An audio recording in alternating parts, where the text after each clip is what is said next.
What makes the perfect brownie? Today, we're testing different techniques to see whether cakey, fudgy, or gooey brownies win the ultimate showdown. Stick around for expert tips. Welcome to Speedy Chef. Today, we're diving into the science of brownies, breaking down different methods and ingredients to create the best brownie ever. Let's get started. Flour. More flour means a cakier brownie. Less flour means fudgier results. Sugar. Brown sugar adds moisture and chewiness, while white sugar creates crisp edges. Butter versus oil. Butter gives a rich, decadent taste. Oil makes brownies super moist. Chocolate versus cocoa powder. Melted chocolate results in fudgier brownies, while cocoa powder keeps them light and chewy. Creaming butter and sugar creates air pockets for a lighter cake-like brownie. Melting chocolate and butter results in a dense, fudgy texture.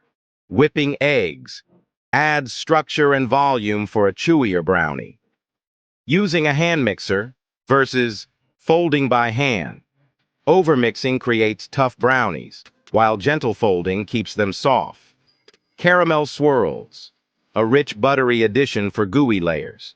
Chocolate chips in the batter creates melted pockets of chocolate in every bite. Nuts, almonds, or walnuts adds a satisfying crunch and depth of flavor. Espresso powder enhances chocolate flavor without tasting like coffee.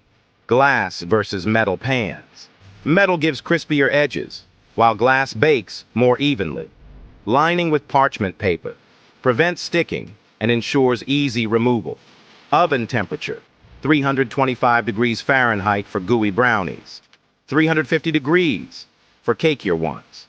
Testing doneness. A toothpick should come out with moist crumbs, not raw batter. Now you know how to make the perfect brownie. Do you prefer fudgy, cakey, or chewy brownies? Let us know in the comments.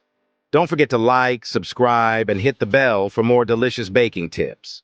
Want to master more baking techniques? Check out our Speedy Chef playlist for expert recipes and kitchen hacks.